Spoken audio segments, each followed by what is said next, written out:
We're probably going to just leave that in.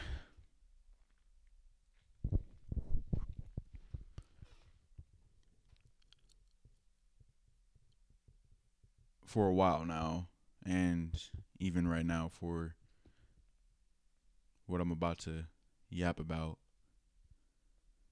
I've just been really honed in on the idea of like infinite amount of content from the past, and the fact that we always expected the way things were to be, the way things will be. There's so much that is lost that didn't even require burning down of libraries or destroying of that content. Now let me zoom in a little bit. Give a little context. I remember vividly as a child having this movie, or how I remembered it as a movie. I now know it was a docu series, which makes sense because I always remember having to put in 2 discs to be able to watch it. Essentially, I remember watching that as a child, and I remember liking it as a child. And I mean, like as a child, maybe like 10 to 13, maybe a little bit younger to 13. It was a disc that just was at my house. It was just a disc that exists in my house out of our library. We had VHSs, we had DVDs, we had a lot of movies and things. And it was just one of the things that I found because I don't remember if, yeah, it had to have just existed there already because I don't remember the experience of picking it out, which some of the other movies there I did pick out and we did get. But this one is specifically, I remember loving it. It was like, it was The Phantom. It was like really good. I enjoyed it. It was my kind of movie, especially at that time and even now. Like that style, I really enjoyed that style of movie. The interesting thing is now, and Google was really pissing me off because I know it was The Phantom. And what made it even worse is I go to Google and I'm like, that's the cover art for the disc. That's the cover art for the disc. I click on it. It goes to some 1996 movie. I was like, nah, it can't have been that old because they had tech and stuff and it was of good quality. I think I was like, I know the difference between a 1996 movie and a movie of my era.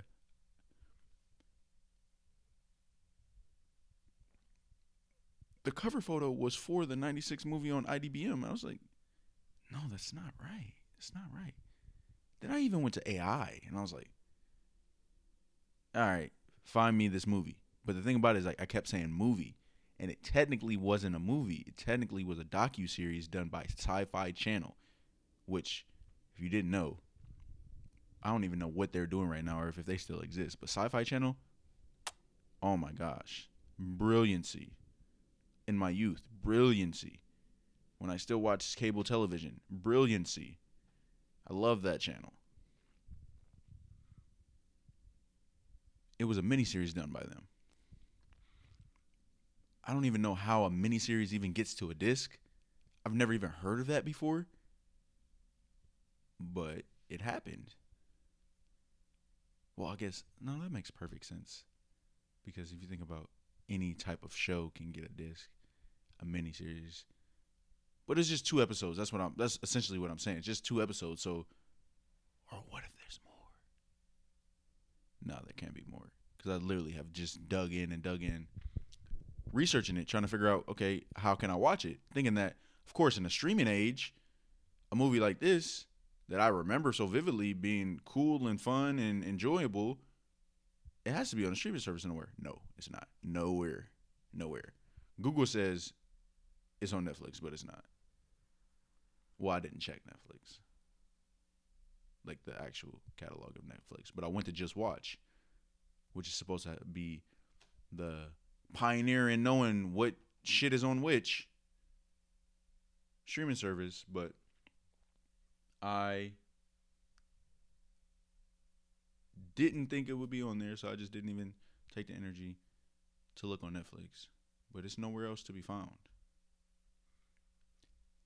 And so I just went on Amazon and it was there, Blu-ray, of course, thinking about future proofing. It has to at least be Blu-ray because you know you got to get to the home server whenever that comes. It might be coming soon because boy, you see them prices, storage prices. They eventually probably gonna go down, but who knows when? Who knows when that's gonna be? I don't really need a home server in between now and make family time.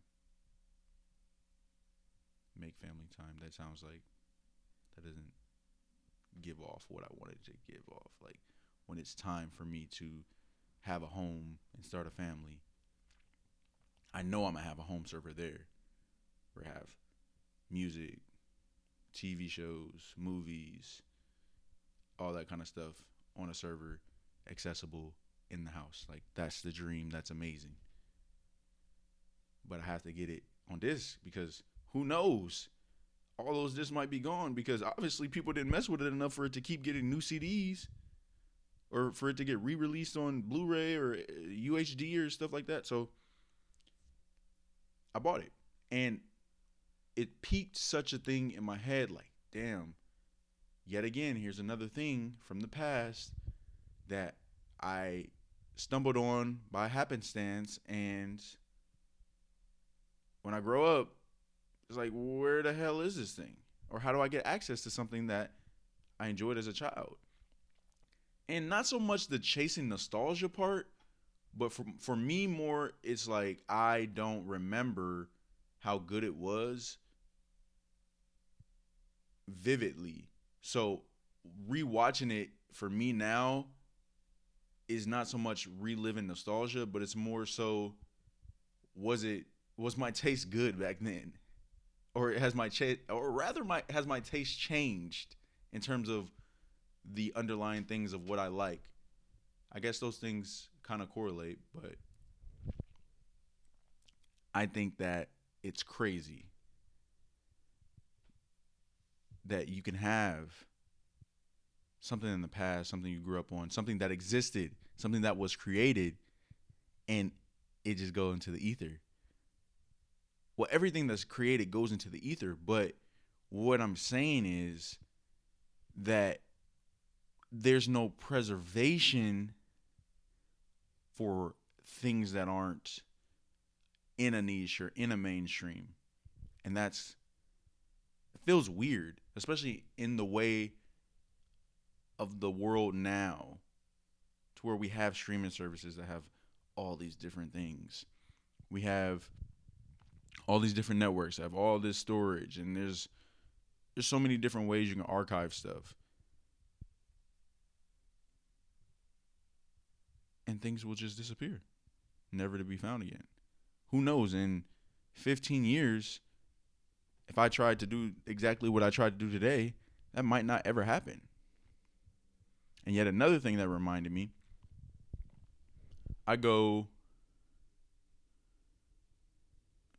that's too much of a story. That was going to be a real long sidetrack.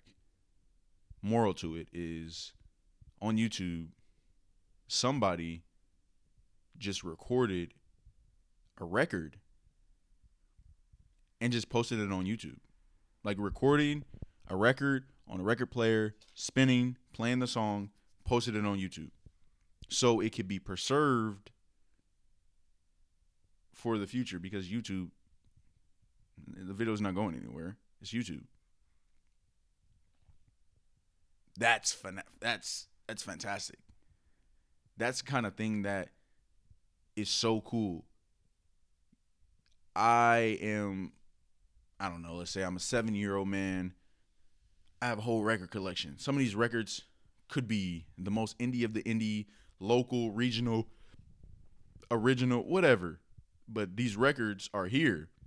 And these records could be something that somebody's never heard or only 300 people have ever heard. And it's cool, the fact that you can go back and find that was lost. because a lot of the times people don't realize to keep what they really enjoyed. And that's fascinating. Because like you're in the moment so much you just love it and then it just goes away. You grow. But then nostalgia says, "Hey, I remember me loving that." That's a good feeling. Nostalgia's a good feeling. But the fact that you can't get it back, not necessarily the same feeling, but get back that thing,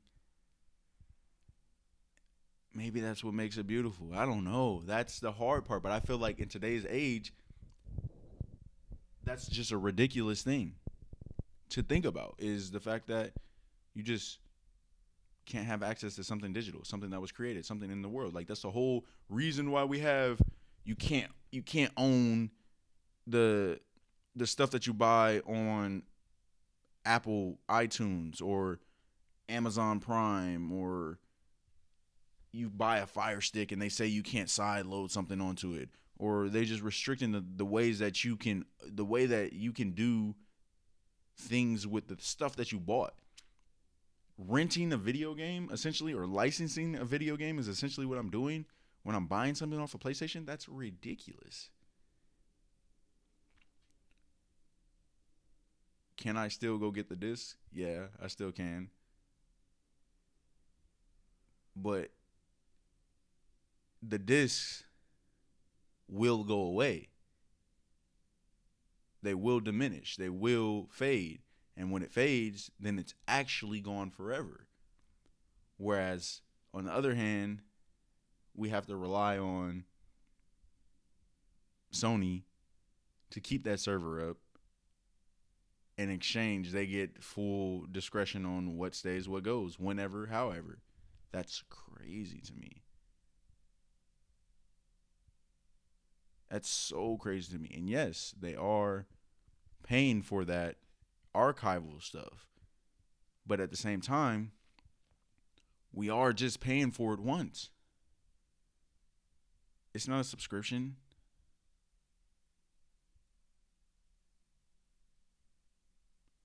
It's wild to me. Because that's how I think the trade-off should be, is I should be able to access it forever, which you technically can for the games that you download on the PlayStation and not buy on a disc. But the asterisk is the fact that they can just remove it, and then you have no longer have access because you don't actually own it, whereas a disc you own. And that ownership,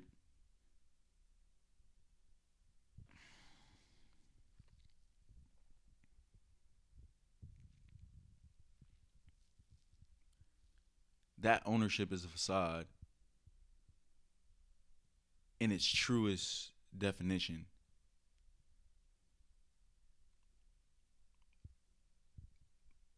But it still feels better than the alternative in my head. But now I'm conflicted because I don't want to lose the 2009 miniseries from Sci-Fi, The Phantom, because I enjoyed it as a child, and as a child I didn't think, "Oh, I like this. Make sure I keep note of this." Yeah, I watched the hell out of that disc. I watched that a lot of times as a child.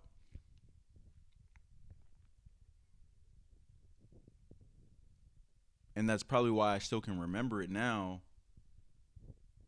as an adult. I just don't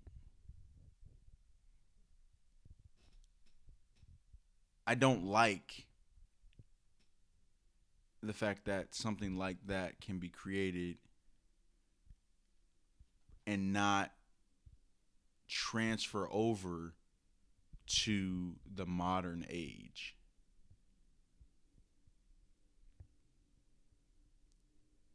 ROMs can run on phones now. I don't think that there's many video games of old that have not been retrofitted to the modern age. But there also could very well be some video games that have the same experience as the Phantom. That's true. There has to be, but video games weren't that plentiful though. I don't think. So I don't think you can really make that one to one comparison because even some of the most retro games, some of the most obscure games, their ROMs from back in the day have been retrofitted to be able to run on a simulator on your iPhone.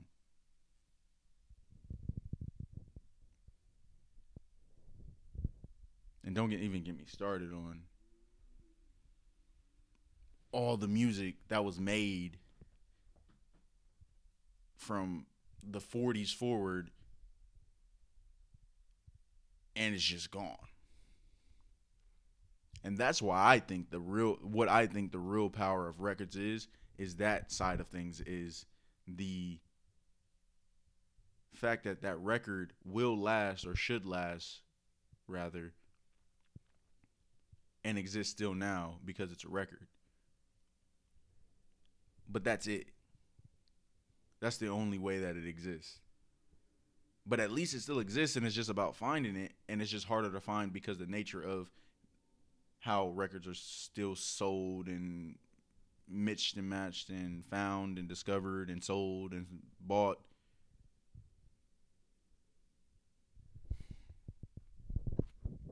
I don't know. I don't have a completion of this thought, but it was something that was on my mind as I was just ordering the miniseries. It cost $15, which is kind of crazy for.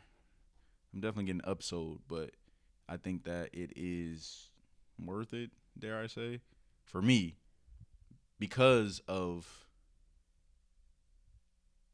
the way my brain works. Is like I gotta validate if I had taste. Is this still as good? Is it actually as good? No, is it still as good? Is probably the best way of saying it. Is it still as good as I thought it was when I was younger to me now? And that's fascinating to me because that allows me to kind of. It's not the same as nostalgia. It's allows me to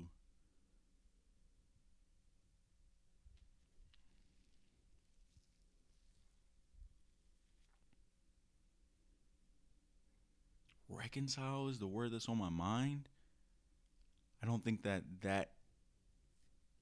capture it captures it correctly.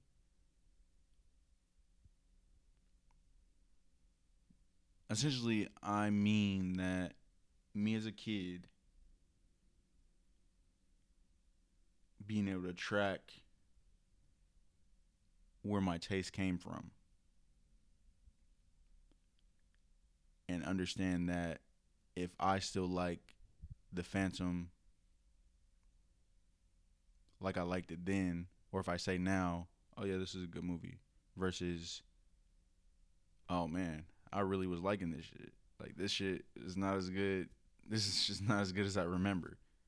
It's like going back and watching Big Time Rush. Oh my god, that show is crazy. Like what is going on? Overstimulus to the max. I used to watch that. Or laugh tracks. I do not remember laugh tracks existing. That blows my mind. Why were there laugh tracks? It's so surreal now to hear a laugh track. But being able to walk down backwards where my taste came from, what helped mold my taste to kind of better encapsulate what my taste actually is. We're gonna call that good. I think that made sense. There was a lot of back and forth. This wasn't really the most coherent, but I did just wake up from a nap. I did just wake up from a nap.